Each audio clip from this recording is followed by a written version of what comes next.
일단은 좀 전국연합의 세 개의 파가 이렇게 모여서 했다라는 얘기가 있는데 전국연합에 대해서 좀 간단하게 좀 설명해 주시고 이 세 개 파라는 게 무엇인지 좀 설명을 잠깐 해 주십시오. 진보 세력은 그러니까 87년 이전에는 전부 학생이에요. 학생위에는 없어요.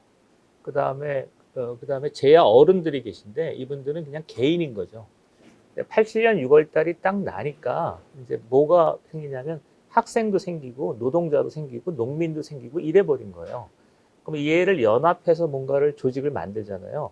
그게 전민련입니다. 89년 1월 달에 전민련을 만들었는데 전민련이 상당한 권위를 가졌어요. 심지어 노무현 대통령도 나는 전민련의 방침에 따르겠다라는 아주 유명한 말이 있습니다.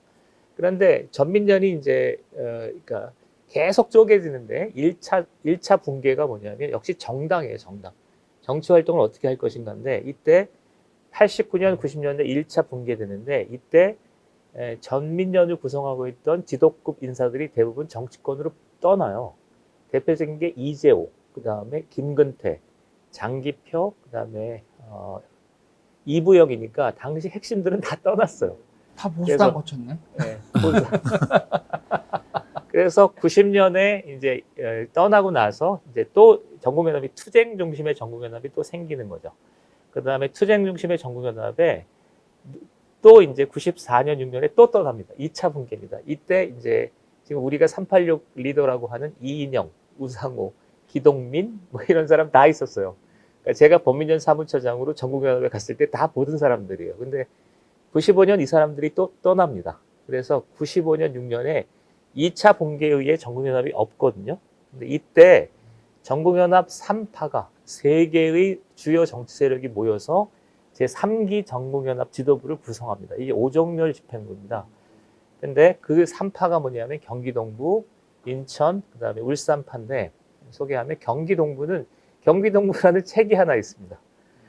이제 그 성남 지역을 중심으로 했던 주사 NL이죠. 주사파죠. 그 다음에 울산파는 민혁당의 잔당입니다. 민혁당 다음에 또 하겠죠? 네네. 민혁당 깨진 다음에 울산에 하던 사람이고요. 인천파, 지금 정의당의 한 40%, 30%가 인천파인데, 인천파는 토착, 인천 지역의 대학생들을 중심으로 형성됐던 세력이에요. 그러니까 이 사람들이 전국연합 1기 1기의 제도 정치파, 그러니까 제도 정치를 중시했던 세력이 떠나니까 오정렬 선생을 중심으로 세 파가 모여서 전국연합 3기 지도부를 만듭니다. 이 3기 지도부가 그러니까 2000년에 또 이제 정치권으로 또 바뀌는 거죠. 그러니까 정치권이 옛날에는 보수 야당이 중심이었다면 이번에 민노당을 건설하자 이렇게 된 거죠. 근데 전국연합이 공식적으로 해산을 했어요? 그냥 어느 날 없어졌어. 그러니까 사실상 해산한 거지. 그러니까 군자산의 약속은 전국연합 해소 선언과 비슷해. 그러니까 전국연합이 이제 그러니까 군자산의 약속 이후에 NL의 마음의 고향은 민노당이야. 민노당. 모든 게 민노당이야. 700에서 800명 정도의 이분들이 모여서 그 군자산에서 이런 결의를 하고 제가 알기로는 민노당뿐만이 아니라 각각의 대중조직, 뭐 전교조라든가 이런 데에도 다 뭐 언론사 뭐 이런 곳으로 다 조직적으로 참여하게 되는 계기가 됐던 걸로 알고 있는데 민노총이 핵심 아니겠어요? 민노총. 근데 원래 그 전에 우리가 이제 졸업할 때 90년대 후반부터 NL이 애국적 사회 진출, 애사출. 그래서 그전에는 이제 현장으로 막 공장으로 투신하다가 애사출이라고 해서 사회 곳곳에 다 공부해서 진출해라. 그래서 거기서 이제 잘 운동을 해라. 이런 게 굉장히 이제 막 태동이 돼서 그것에 대한 논쟁이 막 있을 때였기 때문에 사실 군자산의 약속 이후에 들어갔다고 볼 수는 없어요. 그 전에 이미 애사출 명목으로 사실은 많이 사회 곳곳에 진출을 했고, 이제 군자산의 약속은 그럼에도 제가 지난번에도 말씀드렸지만 우리는 비합 전선체였지 정당을 지지하지 않았다. 이게 이제 90년대 후반 학번들까지의 정서였다면 제가 이제 요거 보고 나서 그러니까 결론은 정당 정치하겠다는 거네. 이것의 결론은 이렇게 얘기했던 것처럼 그냥 이제 정당 정치를 NL의 공식 지침으로 하게 되는 그런 계기였던 거고, 사회 곳곳에 진출은 이미 그 전에. 87년에 사회 진출의 방식이 완전히 바뀌어.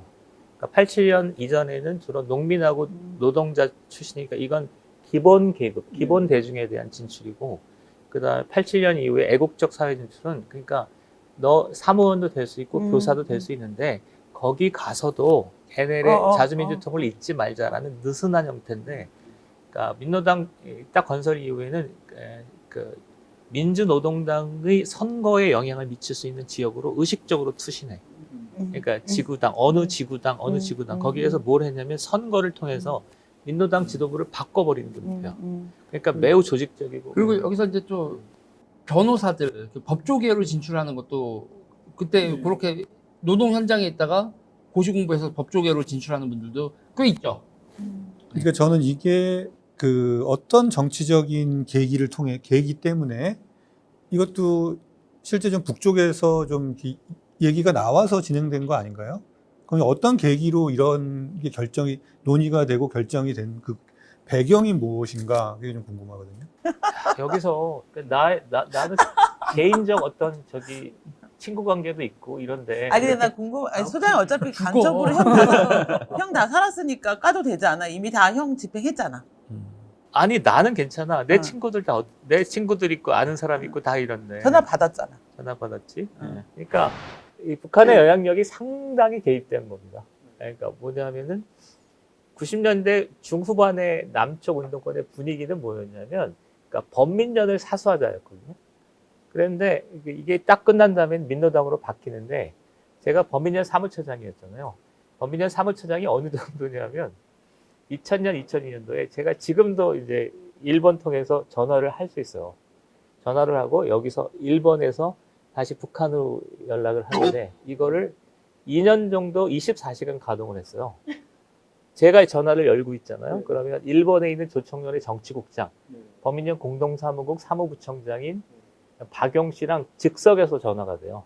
내가 지금 전화할 수도 있고 전화를 이렇게 받을 수도 있고 이런 상태고, 그 다음에 북쪽하고 일본하고의 관계는 매우 좀 느슨해요. 그래서 하루에 이렇게 전화를 하는 시간이 따로 있나 봐요. 그러니까 그래서 2년 동안을 24시간을 열어놓고 있었어요. 그래서 하여튼 굉장히 많은 한 200통 했을까? 300통 좀 했는데 어느 날 전화가 왔어요. 그래서 일본에서 전화가 와서 전국연합이 범민련에 가입하려고 하는 게 사실이냐? 그렇다. 그랬더니 가입하지 말아 주십시오. 가입하지 말게 말려주십시오. 그러더라고요. 그래서 왜 그러냐 그랬더니 그때는 정확하게 기억은 안 나는데 하여튼 하여튼 그렇게 해주십시오. 이런 식이에요. 이게 이상한 거죠. 범민련 공동사무국이 전국연합이 범민련에 가입하느냐 마느냐에 대해서 얘기할 수 없는 거잖아요. 그러니까 형식적으로 난 범민련 일만 얘기했지 전국연합이 범민련에 가입하느냐 마느냐는 약간은 별개의 일인 거죠. 그러더라고요. 그러니까 근데 이 범민련 공동사무국의 지위라는 게 좀 복잡하잖아요. 그러니까 아마 이거는 저는 우회적으로 북측의 방침이다 이렇게 생각하고 있었고, 주변 사람들한테도 그렇게 공유를 했죠. 북측의 방안이 전국연합이 범민련에 가입하는 건 막아주십시오라고 하고, 정리를 하면 첫 번째 범민련 고개에 있었고, 그다음에 지금하고는 달라서 굉장히 많은 사람들이 그러니까 이 남측에 왔어요. 해외 인사들이 와요. 그러면 돌아가셨으니까 제가 거명을 하면 노길남 씨 같은 분이 있어요. 해외 인사. 이분이 사무실에 와요. 그래서 매우 많은 거를 얘기하는데, 이게 해외에서 남측에 왔다 갔다 한 그 인사들이 저게 좀 그래요. 그러니까 메신저예요, 메신저. 그러니까 메신저이고 메신저를 자처하면서 먹고 사는 사람들이에요. 그러니까 남과 그러니까 북측을 갔다 온 사람들이에요. 북측에 가서 북측의 어떤 고위급 인사들을 만나서 이러저러한 얘기를 듣고, 그 다음에 와서 또 그게 북측의 뒤에 메신저라는 걸 은연중에 밝히면서 막 얘기를 해요.